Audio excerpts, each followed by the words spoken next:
Salut les triathlètes! Alors, je sais que ça fait débat, étirement ou pas étirement après ces séances d'entraînement, that's the question. Et on va voir ça dans cette vidéo où même si je suis kiné, je me suis adressé à un confrère expert en kiné du sport. C'est parti!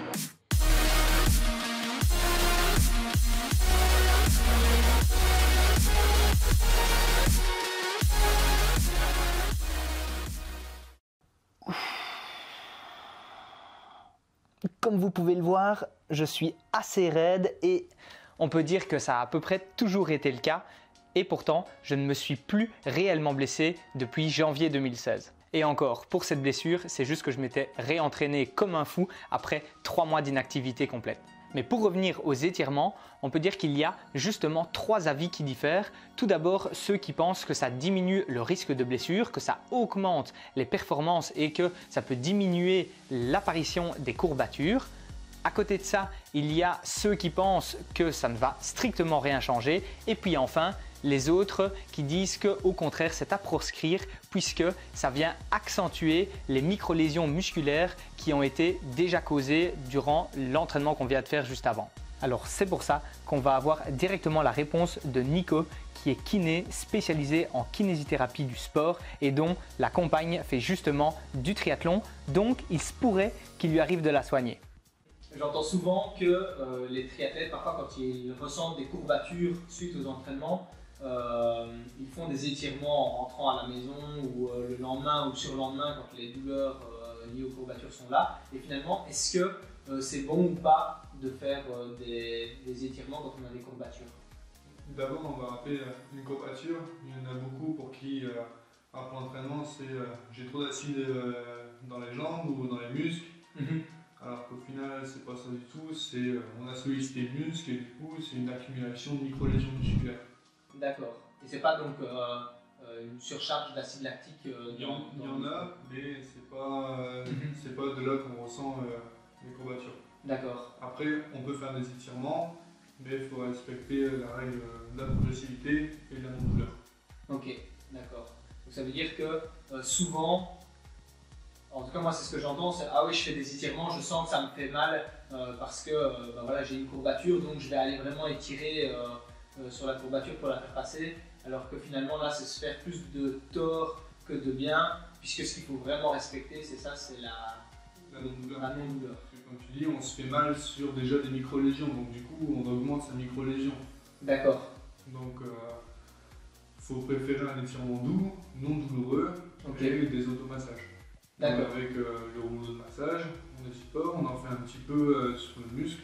Il faut qu'on le sente, qu'on passe sur la contracture, mais il ne faut pas non plus que ça passe mal. Ok. Parce que la contracture, c'est le lit du claquage. Ok. Donc, si on a une grosse courbature, mais qu'on force sur les étirements, qu'on se fait mal et qu'ensuite on reprend l'entraînement sans s'échauffer, c'est là où on risque le claquage. Et à ce moment-là, on va perdre beaucoup de temps dans son entraînement parce qu'avec un claquage, ça impose un arrêt forcé. Ok, d'accord. Donc pour résumer, les étirements ne permettent pas d'éviter les blessures, mais vous pouvez tout de même faire des étirements après vos séances. La seule chose qu'il faudra garder à l'esprit, c'est que si vous faites ça juste après une séance intense qui génère déjà des micro-lésions musculaires, eh bien le but ne sera pas de rendre les muscles plus longs ou plus flexibles, mais tout simplement d'obtenir un effet de détente et pour cela, il faudra faire vos étirements en douceur avec une bonne respiration. Par contre, si vous faites une séance peu intense, en endurance par exemple, ou que vous décidez de consacrer une séance complète à vos étirements, eh bien dans ce cas, vous allez pouvoir vous concentrer davantage sur le gain de souplesse, même si à côté de ça, les études scientifiques restent assez mitigées quant à leurs effets positifs. Donc personnellement, je préfère faire une séance par semaine de yoga doux où je vais aussi travailler sur ma respiration profonde ou alors je vais faire des étirements spécifiques comme par exemple le TFL ou alors des groupes musculaires sur lesquels je suis relativement raide en gardant bien à l'esprit que ce qu'il faut être sûr d'avoir, c'est un bon équilibre entre 2 groupes musculaires opposés parce que si jamais vous êtes raide d'un côté et souple de l'autre, eh bien vous allez créer un déséquilibre, ce qui risque d'engendrer des blessures. Alors au final, faites vos étirements s'ils vous font du bien, mais ne forcez pas comme des brutes pour chercher à devenir Jean-Claude Van Damme.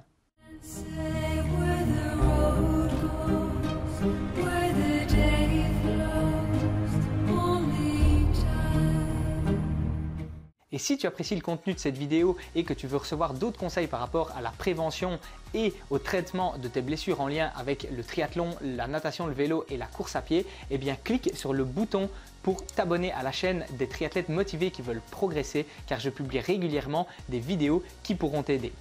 Si tu as aimé cette vidéo, clique aussi sur le bouton j'aime juste en dessous.